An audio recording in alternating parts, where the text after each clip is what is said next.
talking about gender inequalities in regards to maybe the ratio between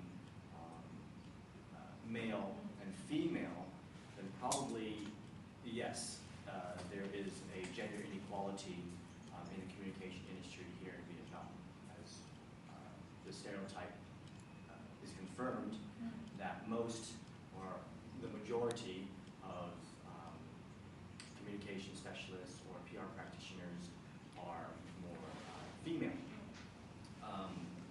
Why that might be the case, obviously the idea that maybe women may be perceived as being better with interpersonal skills, maybe even better communication skills, maybe even better at developing personal and mutual relationships between different partners. So that might be the case. For me,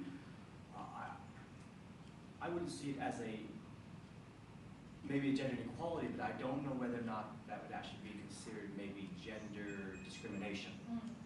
So the idea of, maybe you've probably heard of the idea of the glass ceiling, where maybe maybe in this case, women are not being promoted into senior management, CEO positions. I do not have enough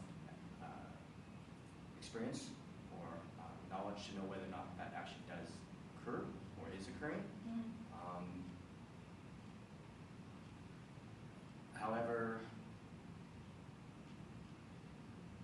it can be probably assumed that there is gender discrimination simply because of previous and current research. Now, I wouldn't be able to give you exact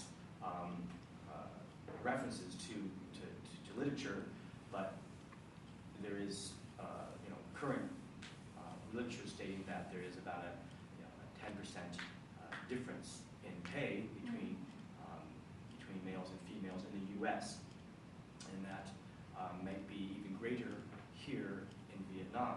However, Vietnam having actually very gender equal labor laws compared to, say, even America, and the idea of the old of communism or socialism, the idea that everybody is equal or should be paid equal and treated equal, then that actually might be the opposite. Actually, it might not be the case that there is this financial gender discrimination, but actually it might be actually more equal.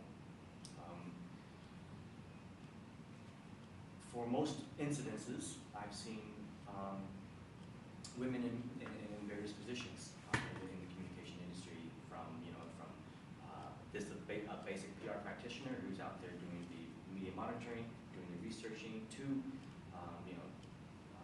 managing directors or managing a manager of key accounts or whatever.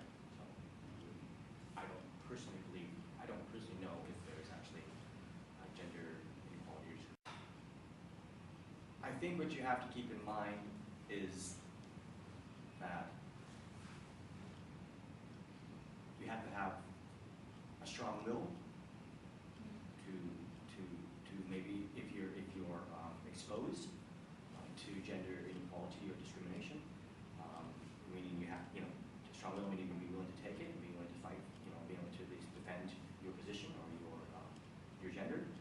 I think you have to have self-confidence in your education, in your experience, in your abilities, and then you have to be willing. You have to prove it.